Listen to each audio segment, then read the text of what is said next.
నమస్తే, నా పేరు Kalyan Dilip Sunkara. Welcome to common library. వక్ఫ్ బిల్కి సంబంధించి చాలామంది వీడియో చేయమని అడిగారు, చాలామంది చేయొద్దు, ఆ టాపిక్ టచ్ చేయొద్దని కూడా చెప్పారు. కాకపోతే టచ్ చేయొద్దన్న వాళ్ళు ఒక సదుద్దేశం, ఇది చాలా సెన్సిటివ్ సబ్జెక్ట్ కదా, మాట్లాడినప్పుడు సాధారణంగా విడిపోయి ఉంటారు కదా అభిప్రాయాల మేరకు, షార్ట్ అండ్ స్వీట్గా మాట్లాడుకుంటే మీరేదో ఈ వీడియోలో దొరుకుద్దని వచ్చి ఆ అంశం దొరకలేదనుకో, నేను చెప్పినటువంటి పాయింట్ బీటింగ్ అరౌండ్ బుష్లా కనబడుతుంది తప్ప, అది ఏదో నాలెడ్జ్ షేర్ చేస్తున్నాడు, ఇరుపక్షాల వాదన కూడా వినిపించే ప్రయత్నం చేస్తున్నాడు అని అర్థం చేసుకునే శాతం ఎంత ఉంటుంది. వక్ఫ్ బిల్ రైట్ అని చెప్తే ఒకరికి నచ్చుతుంది, రాంగ్ అని చెప్తే ఒకరికి నచ్చుతుంది. అది కాదు అసలు వక్ఫ్ అనే దాని పుట్టుపూర్వత్రాలు ఇవి, దానికి సంబంధించిన వివరాలు ఇవి, ఆందోళన ఎందుకు జరుగుతుందని చెప్పామనుకో, ఈ సోదంతా ఎవరికి కావాలనిపిస్తుంది. కాబట్టి అంత స్ట్రైట్ టు ద పాయింట్ కావాలనుకున్న వ్యక్తులు ఇక్కడి నుంచే వీడియో చూడడం మానేసేయండి. ఎందుకంటే మీకు రైట్ రాంగ్ అనేటువంటి రెండు రకాలైనటువంటి వివరాలు నా వీడియోలో దొరకవు. కేవలం నా వ్యక్తిగతమైనటువంటి అభిప్రాయం, దాని చుట్టూ అలముకున్నటువంటి అంశాల మీద కారణం, కాలయాపన, భవిష్యత్తులో ఎలా ఉండబోతుంది అనేటువంటి అంచనాలు మాత్రమే నా వీడియోలో పొందుపరచబడతాయి. కమింగ్ టు వక్ఫ్ బిల్, ఈ విషయం చాలామందిలో నలుగుతున్నది.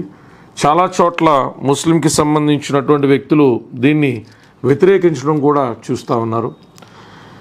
అర్థమయ్యే భాషలో మాట్లాడుకుందాం.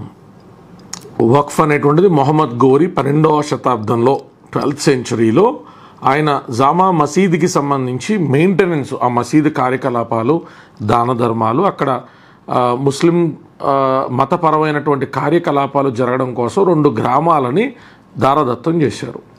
ఆ 2 గ్రామాల మీద వచ్చేటువంటి ఆదాయంతో ఆ జామా మసీద్ అనేటువంటి దాన్ని చక్కగా నిర్వహించండి, మతపరమైనటువంటి ప్రార్థనలు, మతపరమైనటువంటి పుణ్య కార్యక్రమాలు జరపడం కోసం ఎక్కడా కూడా ఆర్థికపరమైనటువంటి లోటుపాట్లు లేకుండా తీసుకోండి అని డైరెక్ట్లీ ఆర్ ఇండైరెక్ట్లీ ఆయన వక్ఫ్ అనేటువంటి దానికి రూపకల్పన 12వ శతాబ్దంలో చేశారు. దాని తర్వాత బోర్డు అనేటువంటి రూపకల్పన, అసలు వక్ఫ్ అనేటువంటిది ఏంటి ఒక్క ముక్కలో మనం మాట్లాడుకోవాలంటే, భారతదేశం మొత్తంలో ఈ రోజు వరకు ఉన్నటువంటి సుమారు 20 కోట్ల మంది ముస్లిం సోదర సోదరీమణులకి సంబంధించినటువంటి మతపరమైనటువంటి విశ్వాసాలు,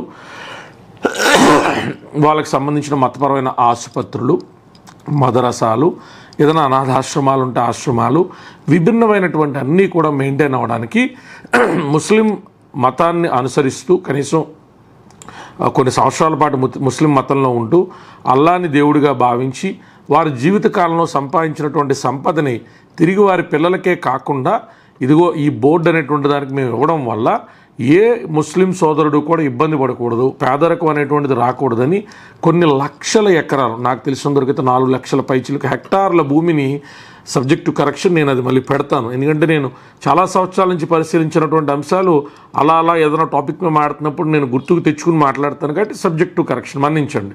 నాకు గుర్తున్నంత వరకు అయితే 4 లక్షల హెక్టార్ల వరకు కూడా భారతదేశం మొత్తంలో వక్ఫ్కి సంబంధించినటువంటి అతి రిచెస్ట్ ప్రాపర్టీస్ అనేటువంటి ఉన్నాయి. 8,000 పైచీలు కనుకోండి, 8,700 8,800 ప్రాపర్టీస్ కింద మనం చూసుకుంటే వక్ఫ్ బోర్డుకి ఉన్నాయి.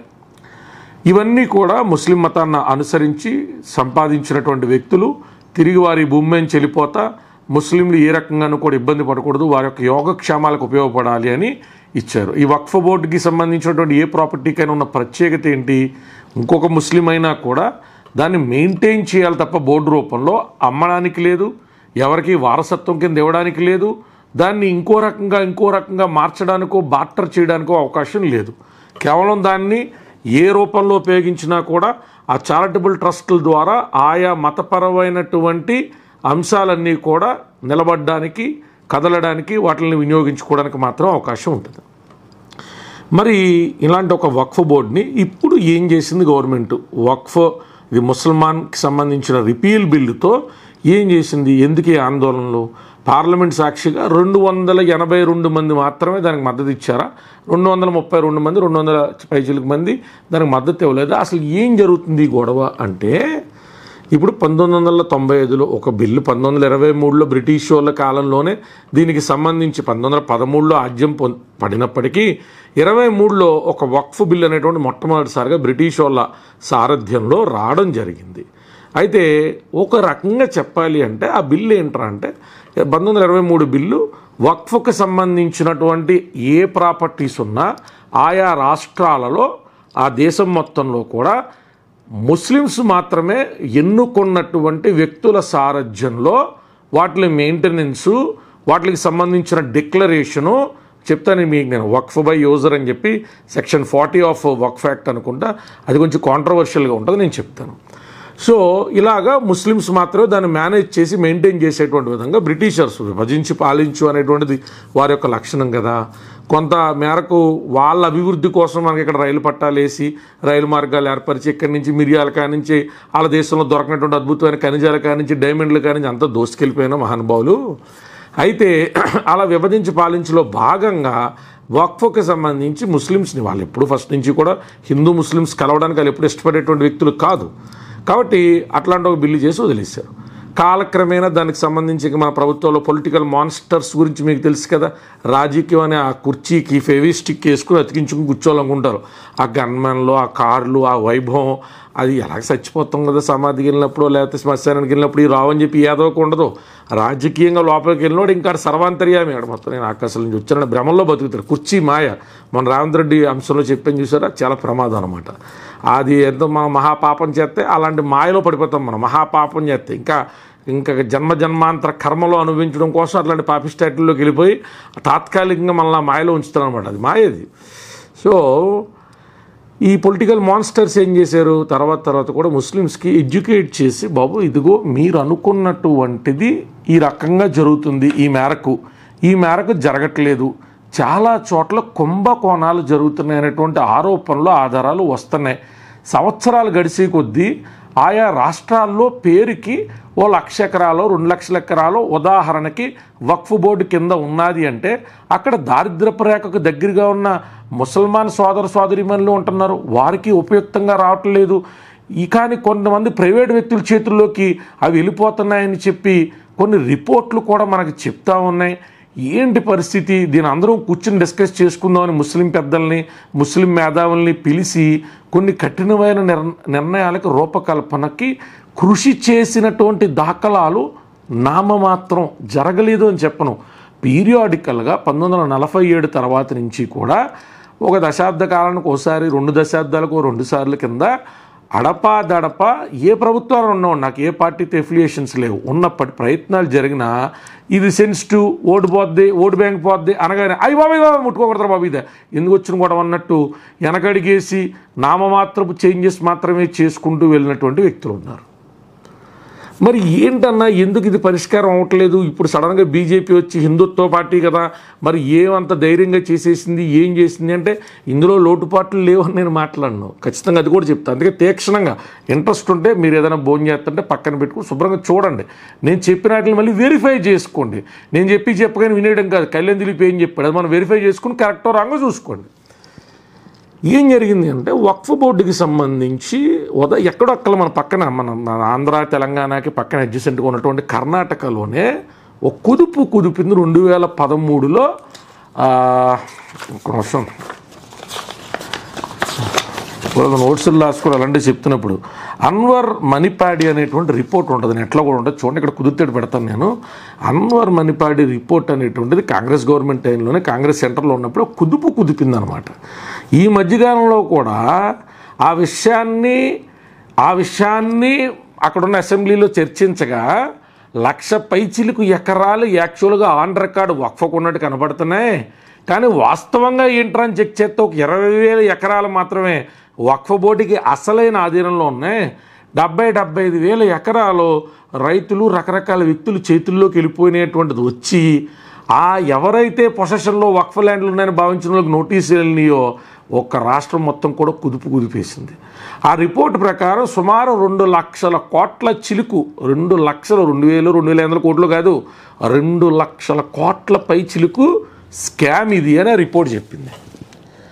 చెప్పిన తర్వాత దాని మీద దుమారం రేగింది. ఇంక తెలుసు కదా ఏ పొలిటికల్ దుమారం అని. ఆటోమేటిక్ ఇంకోటి ఎవడో బిఎఫ్లు రిలీజ్ చేసి ఆ పొలిటీషియన్ కొడుకు ఇంకోటి ఏదో రిలీజ్ చేసి ఇంకో చెత్తో చెదరమో పచ్చడో పేడో ఏదో తీసుకొచ్చి మీడియా కూడా తెలుసుగా మీకు జనాలు గొర్రెలని తెలుసు కాబట్టి ఏదైనా ఒక మెయిన్ టాపిక్ని డైవర్ట్ చేయాలంటే పనికిమాల టాపిక్లు 10 రెడీగా ఉంటాయి. జనాలకు పనికిమాల టాపిక్లు కనెక్ట్ అయినంత సరదాగా, ఎందుకంటే బ్రెయిన్ ఎక్కువ వాడక్కర్లేదు కదా. పనికిమాల టాపిక్లో మనం వెళ్ళి రెడీ జడ్జిమెంట్ ఇది చాలా తప్పు అని చెప్పడానికి ఈజీగా ఉంటుంది కాబట్టి పనికిమాల టాపిక్లకి ఎక్కువ మంది మద్దతు వస్తుంది. అది ఒక ఇంటలెక్చువల్ సబ్జెక్టు డిస్కషన్ మీద అనుకో మన సాంబలేని మ్యాటర్ రాయేదో పైన పొలిటీషియన్స్ వాళ్ళేదో మొత్తం ఇంటలెక్చువల్స్ స్టేట్స్మెన్స్ మేధావులైనట్టు సామాన్య జనాలు పక్కెళ్ళిపోతారు. ఈ ఆట తెలిసినటువంటి రాజకీయ నాయకులు మీడియా రకరకాలుగా ఇప్పుడంటే ఇంకా సోషల్ మీడియా ఇన్ఫ్లుయెన్సర్స్ని కొన్ని యూట్యూబ్ ఛానల్స్ని రోస్టింగ్ ఛానల్స్ ఇవన్నీ పెట్టుకుని ఒక టాపిక్ని అక్కడ బ్రేక్ చేయాలి అంటే పలానా ప్రముఖ యూట్యూబర్కి సంబంధించినటువంటి బూతుల ఆడియో అసలు అయ్యో బాబోయ్ హెచ్యూ కంటే చాలా పెద్దది కదా అని టాపిక్లోకి వెళ్తారు కదా. ఇద్దరు పెదవులు అయితే అలాగా కర్ణాటకకి సంబంధించినటువంటి విషయం పక్కెళ్ళిపోయింది. అప్పుడు ఏం చేసింది బీజేపీ అంటే క్రితం సంవత్సరం ఒక అమెండ్మెంట్ బిల్లు తీసుకొచ్చి బాబు ఇప్పుడు దాకా వక్ఫ్కి సంబంధించి నాన్ ముస్లిమ్స్ ఎవరో అందులో లేరు. ఇప్పుడు దాకా వక్ఫ్ స్టేట్ బోర్డ్స్ సెంట్రల్ బోర్డ్స్ చెప్పిన సర్వేలు నామమాత్రం కూడా రాష్ట్రాల్లో జరగల. ఇప్పటిదాకా సెక్షన్ 40 8 రాష్ట్రాలు ఇచ్చిన రిపోర్టు మేరకు 515 ప్రాపర్టీల్ని వక్ఫ్ బై యూజర్ అంటే కొంతకాలం పాటు మసీదు కార్యకలాపాలు, కొంతకాలం పాటు మద్రసా కార్యకలాపాలు, కొంతకాలం పాటు ఏదన్నా ముస్లిం రిలీజియస్ యాక్టివిటీస్కి వాడుకుంటే ఆ ఓనర్ దాన్ని వక్ఫ్ ప్రాపర్టీగా డిక్లరేషన్ ఇవ్వకపోయినా కూడా అది వక్ఫ్ ప్రాపర్టీ అని మీరు డిటర్మైన్ చేసినట్టుగా ఉన్నాయి. ఇలాంటివి చాలా కాంట్రవర్సీస్ అవుతా ఒక్క హైకోర్టు తప్ప ఇంకే కోర్టు కూడా ఎక్సెప్షనల్ సిచ్యువేషన్స్లో ఇన్వాల్వ్ అవడానికి పరిస్థితి లేదు. జిల్లా కలెక్టర్లకి భారతదేశంలో రెవెన్యూ బోర్డులకి రెవెన్యూ డిపార్ట్మెంట్లకి కూడా వక్ఫ్ ప్రాపర్టీస్ మీద పర్స్యూ చేసి సర్వే చేసి రికార్డు చేసే ప్రొవిజన్ లేకుండా ఇంతకాలం రకరకాలుగా జరిగినాయి. దీన్ని ఫుల్ స్టాప్ పెడదాం. ఇది బీజేపీకి సంబంధించిన స్టేట్స్మెన్ల యొక్క వాదన బిల్ మీద కనపడుతున్నటువంటి దానిలో కూడా. అప్పుడు ఏం చేశారు, ఈ రిపీల్ బిల్లుని తీసుకొచ్చి బాబు ఇంకో ఈ 10-12 అంశాలు పొందుపరుస్తున్నాం. వక్ఫ్ బోర్డుకి సంబంధించి ఒక 2 నాన్ ముస్లిమ్స్ని, అంటే ఇందులో మళ్ళీ ఆఫీసర్స్ అధికారులు కూడా నాన్ ముస్లిమ్స్ అయినా వాళ్ళని కూడా 2 ఒకరి కింద తీసుకోరు.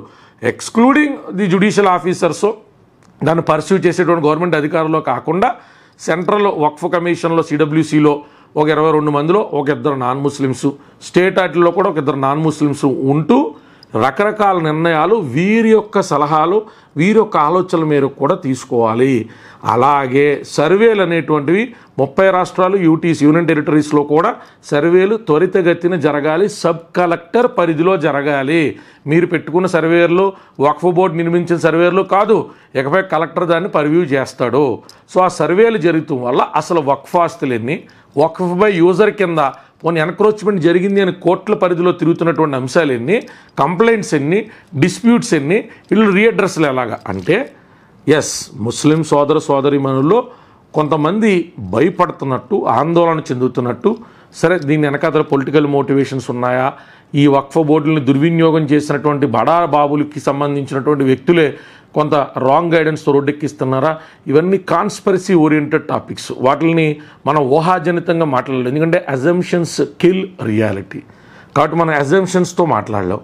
కాబట్టి అట్లా రోడ్డు మీదకి వచ్చిన వాళ్ళ వాదన ఏంటి, మొన్నటిదాకా హిందూ ఎండోన్మెంట్స్ రకరకాల వాటిల్లో కూడా గవర్నమెంట్ ఇన్స్టిట్యూషన్స్ ఇన్వాల్వ్ అయిపోవడం వల్ల ఏ మేరకు మేలు జరుగుతుందో మనం చూసాం. హిందువులు సైతం కానొక టైంలో చారిటబుల్ ట్రస్ట్లో మా హిందువులకు సంబంధించినటువంటి గుడులకు సంబంధించినవి అన్నీ కూడా గవర్నమెంటే మొత్తాన్ని తీసుకుంటూ మాకు ఇచ్చండి, మా గుళ్ళు మేము డెవలప్ చేసుకుంటామని మాట్లాడారు కదా. ఇప్పుడు అలాంటిది ఈ బిల్లు ఎలా సపోర్ట్ చేస్తారో ఈ బిల్లు కూడా మొత్తానికి మా ఆటానమిటీని తీసేసి గవర్నమెంట్నే పూర్తిగా ఇన్వాల్వ్ చేసి గవర్నమెంట్ కంట్రోల్లో తీసుకుంటుంది, ఇది కేవలం మైనారిటీల మీద కక్ష అని చెప్పి రోడ్డు ఎక్కడం జరిగింది. ఇరువురు వాదనలు ఎలా ఉన్నప్పటికీ ఉన్న వాస్తవంలో అయితే మొన్నటి వరకు ఒక 10 అంశాలలో వక్ఫ్ బోర్డు ముస్లిమ్సే మెయింటైన్ చేయాలి, వక్ఫ్కి సంబంధించినటువంటి వ్యక్తులు ఇదిగో ఇక్కడ నేను పెడుతున్నాను, చేసిన రీసెర్చ్కి సంబంధించి పెడుతున్నాను, వక్ఫ్ బై యూజరు ఇగో ఎలా ఉండాలి, నెక్స్ట్ వక్ఫ్ అలాల్ ఔలద్ అనేటువంటిది నిర్ణయం తీసుకోవాలి. ఇప్పుడు ఏంటి వక్ఫ్ అలాల్ ఔలద్ అనేటువంటిది డినై చేయలేదు, ఆ ముస్లిం యువతలకు కూడా ఇన్హెరిటెన్స్తో ప్రాపర్టీ రావాలన్న దాన్ని వక్ఫలాల్ ఔలద్ అనేటువంటి వద్దని డినై చేసింది, కుదరదని చెప్తారు. ఇక రకరకాల అంశాలు వక్ఫ్ board previously had the power to enquire determine వక్ఫ్ ప్రాపర్టీ. ఇప్పుడు వక్ఫ్ బోర్డు ఎంక్వైరీ చేసి డిటర్మైన్ చేసే ఆ పవర్ తీసేశారు. Assigned survey commissioners, additional commissioners to conduct work surveys చెప్పాను కదా, ఇప్పుడు అది కూడా తీసేశారు. Empowers collectors to conduct surveys and mandates pending surveys. Constituted the central Waqf council to advise the central and state governments of వక్ఫ్ boards. ఇప్పుడు దాంట్లో 2 non ముస్లిమ్స్ని కూడా పెట్టారు. All members of the previous date all members of the central Waqf council had to be Muslims including at least 2 women members. ఇప్పుడు దాన్ని ఏం చేశారు, MPs, former judges, eminent persons appointed in the council as per the act need not to be Muslims. The following members must be Muslims, representatives of Muslim organisations, scholars. Muslim organisations నుంచి, scholars నుంచి వచ్చేటువంటి వ్యక్తులు మాత్రమే Muslims అయి ఉండొచ్చు తప్ప మిగతా వాళ్ళు ఎవరైనా ఫార్మర్ జస్టిస్లు, సుప్రీంకోర్టు జడ్జిలు, ఫార్మర్ ఎంపీలు వాళ్ళని కూడా పెట్టచ్చు. వాళ్ళు ముస్లిమ్స్ అవ్వాలనేటువంటి రూల్ లేదు, సెంట్రల్లో వక్ఫ్ కమిషన్లో రూల్ లేదు అనేటువంటి దాన్ని కూడా ప్రొవిజన్ తీసుకొచ్చారు. వక్ఫ్ బోర్డు కాంపోజిషన్కి సంబంధించి provides for election of up to 2 members from each electoral colleges of Muslims, MPs, MLAs and MLCs and bar councils from the state of the board. ఇప్పుడు దీన్ని empower state government to nominate 1 person from each background to the board. They need not be Muslims. 2 non-Muslims members, at least 1 member each from Shia, Sunnis and backward classes of Muslims, 1 member each from Bohra and Aghakani communities. ఇంత ముందాక షియా and సున్నీకి సంబంధించినటువంటి board constitute అయ్యేది. ఇప్పుడు బొహరా and అఘాకని అనేటువంటి communities కూడా కొంత ముస్లిం కమ్యూనిటీస్లో వాళ్ళకు కూడా ప్రాధాన్యత కల్పిస్తున్నట్టు, వారు కూడా బోర్డు అనేటువంటి దాంట్లో అత్యధికంగా పాల్గొచ్చినట్టు, వాళ్ళు కూడా బోర్డులు ఏర్పాటు చేసుకోవచ్చినటువంటి విధానంగా కొత్త బిల్లులు చూపెడుతున్నాయి. రిక్వైర్డ్ పాత బిల్లు ఏంటి, required state level tribunals for Waqf disputes led by a judge, class 1 district sessions and included state officer, district magistrate rank, Muslim law expert. ఇప్పుడు ఏం చేసింది, amendment removes the Muslim law expert and instead includes a current or former district judge as chairman, a current or former joint secretary to state government. చెప్పాం కదా, ఒక మొక్కలో చెప్పాలంటే స్టేట్కి సంబంధించినటువంటి, సెంట్రల్కి సంబంధించినటువంటి అధికారులు నాన్ ముస్లిమ్స్ కూడా ఒక విషయాన్ని పర్సీవ్ చేయొచ్చు, ట్రాన్స్పరెన్సీ తీసుకురావాలి.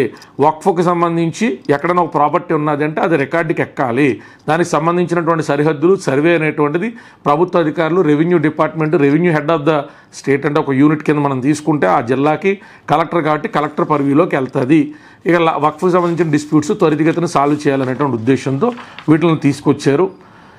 ఏది ఏమైనప్పటికీ కూడా ప్రధానంగా చూసుకుంటే ముస్లిమ్స్కి సంబంధించినటువంటి యువతలో అనిశ్చితి అంశం మీద నెలకొల్పకుండా ఉండడం కోసం ఇంకొంచెం కసరత్తు చేసి వారికి అర్థమయ్యేటట్టు ఉన్న ట్రబుల్స్ దేశవ్యాప్తంగా చాలా చోట్ల అవినీతికి, ఆక్రమణకి, అత్యాశాపరులకి పరవైపోయినటువంటి వక్ఫ్ ప్రాపర్టీసు ఏ రకంగా అయితే చాలామంది కష్టార్జితాన్ని ఆ అల్లా ఒక్క కృపతో మేము సంపాదించాం, తిరిగి వెళ్తున్నప్పుడు ఆ అల్లాకి సంబంధించి అల్లా మార్గంలో వెళ్ళే వ్యక్తులకి ఇది చెందాలా, సద్వినియోగపరచాలా, దీని ద్వారా ఆ మతపరమైనటువంటి కార్యక్రమాలు కానీ, అనాథాశ్రమాలు కానీ, విద్యాలయాలు కానీ, ఆసుపత్రులు కానీ వాటి ఆధునీకరణ కోసం ఉపయోగపడాలనేటువంటి ఆ సదుద్దేశం పక్కద్రోవ ఎలా పడుతుందనేటువంటిది ఆధారభూతంగా ఆయా రాష్ట్రాల్లో ఉన్నటువంటి ముస్లిం యువతకి సోషల్ మీడియాని విస్తృతంగా ఉపయోగించుకునో, చర్చా వేదికలు ఏర్పాటు చేసో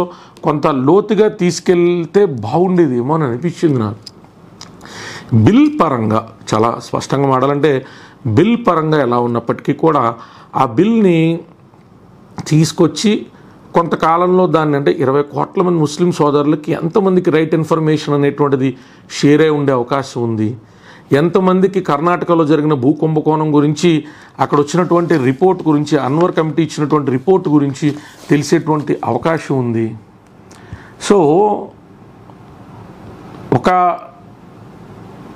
కొన్ని దశాబ్దాల కాలం పాటు మూలన పడిపోయినటువంటి ముఖ్యమైన అంశాల మీద నిర్ణయం తీసుకోవడం మంచిదే అయినప్పటికీ కూడా దాన్ని తీసుకెళ్లే విధానంలో కొంత దుందుడుకు చర్యలుగా కనపడేటువంటి విధంగా ఆ ప్రొజెక్షన్కి ఛాన్స్ని మినిమైజ్, కంప్లీట్గా ఎవరు ఎలిమినేట్ చేయలేరు.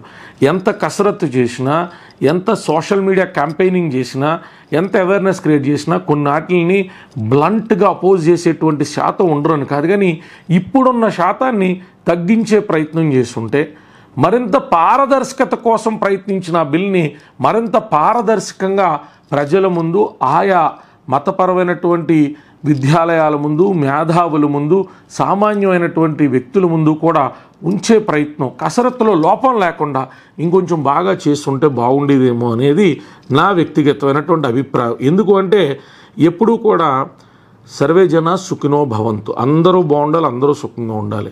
వారు నమ్మే మత విశ్వాసాలు, వారి మతాన్ని గౌరవించుకునే విధానాలు, వారి జీవితంలో దానికి కలిగించుకునే ప్రాముఖ్యత, చనిపోయే ఆఖరి శ్వాస వరకు కూడా మతాన్ని అత్యున్నతమైన మానవ పదంగా, మానవ సంప్రదాయంలో భావించేటువంటి వ్యక్తుల్ని సడన్గా మనం రిలీజియన్ని వేరు చేసి చూడండి, ఇంటలెక్చువల్గా ఆలోచించండి, లాఫుల్గా థింక్ చేయండి అని ఎవరికీ చెప్పలేం, ఏ మతానికి ప్రబోధించలేం. బట్ కాన్స్టిట్యూషనల్గా కొన్ని తీసుకున్న నిర్ణయాలను, yes obviously uniform civil code అనేటువంటిది దేశవ్యాప్తంగా ఉన్నప్పుడు, ఒక దేశానికి ఒక చట్టం ఉన్నప్పుడు, మతపరమైనటువంటి స్వేచ్ఛ, మతపరమైనటువంటి ఆస్కారాలో ఆయా వ్యక్తులకి అత్యధికమైన సౌలభ్యతల రూపంలో చట్ట వ్యతిరేక విధానాలు అవలంబించేటువంటి అవకాశాలు కల్పించడాన్ని నిర్మూలించినప్పుడు 100% మేలు జరుగుతుంది. అయితే directly or indirectly this kind of steps are moving towards bringing the nation under uniform civil code అనేటువంటిది నాకు అనిపిస్తూ ఉంది. మంచా చెడా అంటే నేను మీకు ఇందాని నుంచి కూడా చెప్తాను, ఈ పాయింట్ ఎంతమందికి అర్థమవుద్దో నాకు తెలియదు. అంటే అన్న అందరికీ స్పూన్ ఫీడింగ్ ఇమ్మంటావా, అందరినీ బొజ్జగించుకుంటూ వెళ్ళమంటావా, నువ్వేదో కాంగ్రెస్ పార్టీ వాళ్ళు మాట్లాడుతున్నావు ఏంటంటే నా ఉద్దేశం అది కాదు. అంటే నేను గ్రౌండ్లో ఉంటాను, నేను వెళ్ళే హైకోర్టు కానీ, నేను వెళ్ళే ప్రాంతంలో కానీ నేను ఎక్కువ మంది ముస్లిమ్స్తో ఇంటరాక్ట్ అవుతూ ఉంటాను, చాలామంది మైండ్ సెట్స్ని నేను అబ్జర్వ్ చేస్తూ ఉంటాను, వారితో సంభాషిస్తూ ఉంటాను. భగవంతుడి కృప వల్ల నాకు నేరుగా మనుషులతో గ్రౌండ్ లెవెల్లో ఇంటరాక్ట్ అయ్యేటువంటి వృత్తిలో ఉన్నాను. అంతకుముందు నేను చేసిన వ్యాపారాలు కానీ, అంతకుముందు చేసిన విధానాల్లో కానీ నాకు రకరకాల సందర్భంలో తెలంగాణ, ఆంధ్రప్రదేశే కాకుండా కర్ణాటకలో ఎక్కువ శాతం మంది వ్యక్తులతో నేరుగా మాట్లాడేటువంటి అవకాశం ఉంది. కాబట్టి కొన్ని విషయాలని చాలా ఎంత సెన్సిటివ్గా అవి వాళ్ళకి పెనట్రేట్ అవుతాయి అనేటువంటి అంశాన్ని నేను చూసినప్పుడు కొంచెం జాగ్రత్తగా తీసుకెళ్లాల్సిన అంశాలను నేను భావిస్తాను.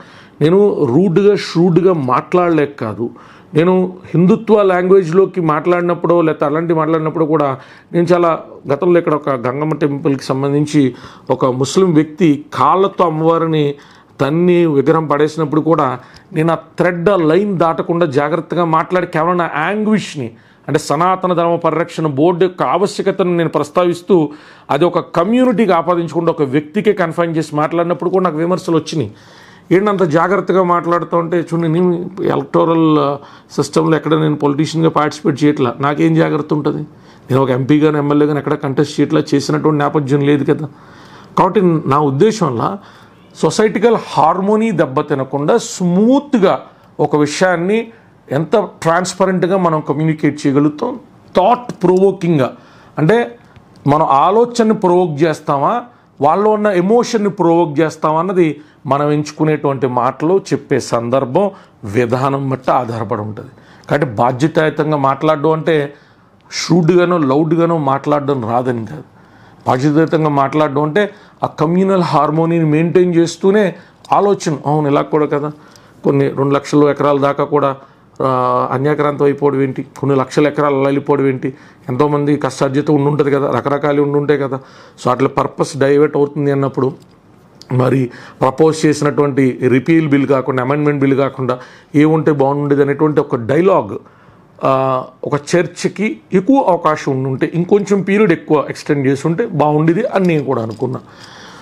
ప్రపోజ్ చేసిన బిల్లే 2020లోనో 2021లోనో ప్రపోజ్ చేసి ఒక 2-3 సంవత్సరాల పాటు దాని మీద చర్చకి, కనీసం ఒక 3 సంవత్సరాల చర్చకి అవకాశం ఉండుంటే రకరకాల వ్యక్తుల నుంచి ఇదిగో మేము ఈ ఫీడ్బ్యాక్స్ తీసుకున్నాం, ఇదిగో దేశంలో ఇన్ని చోట్ల దీని మీద డిబేట్ పెట్టాం, ఇన్ని చోట్ల ఇంతమంది పబ్లిక్ రిప్రజెంటేటివ్స్ని మేము బేస్ చేసి తీసుకున్నటువంటి ఫీడ్బ్యాక్స్ ఆధారితంగా ఇవి సవరణలు చేసాం, ఇవి ఒక సవరించలేనటువంటి స్థితిలో ఇవి చాలా ముఖ్యమైన అని చెప్పి వీటిని తీసుకెళ్ళాం.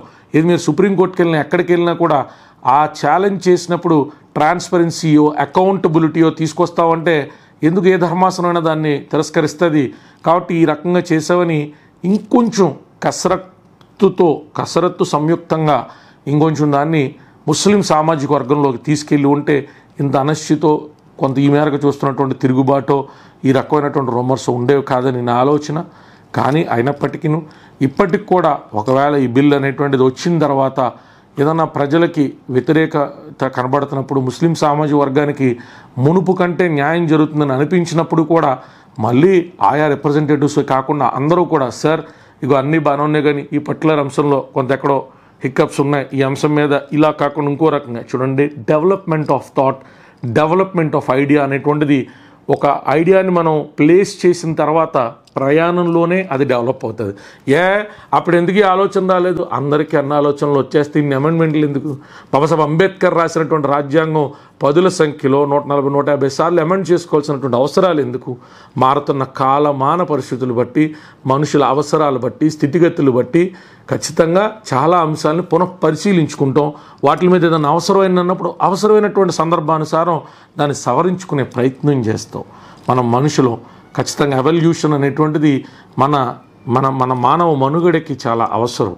కాబట్టి ఈ బిల్ అమెండ్మెంట్ అయ్యి పాస్ అయింది. కాబట్టి ఇది జనాల్లోకి వచ్చిన తర్వాత, ఆచరణలోకి వచ్చిన తర్వాత ఒక 4 సంవత్సరాలు, కనీసం ఒక 3 సంవత్సరాలు దీన్ని పరిశీలించి అప్పుడు వచ్చినటువంటి అంశాల్లో ఏదన్నా డిఫరెన్స్ ఆఫ్ ఒపీనియన్ ఉంటే అనుకున్నటువంటి విధంగా బిల్లుని ప్లేస్ చేసిన తర్వాత అనుకోని విధంగా ఏదైనా అంశాలు ఖచ్చితంగా ముస్లిం సామాజిక వర్గానికి బాధగా ఉంటే వాటిని అడ్రస్ చేసే అవకాశానికి కూడా ఆ రోజునున్నటువంటి ప్రధానమైనటువంటి రాజకీయ పక్షాలు తీసుకోవాలని ఆశిస్తూ సెలవు తీసుకుంటున్నాను. సర్వే జనా సుఖినో భవంతు. జై భీమ్, జై భారత్.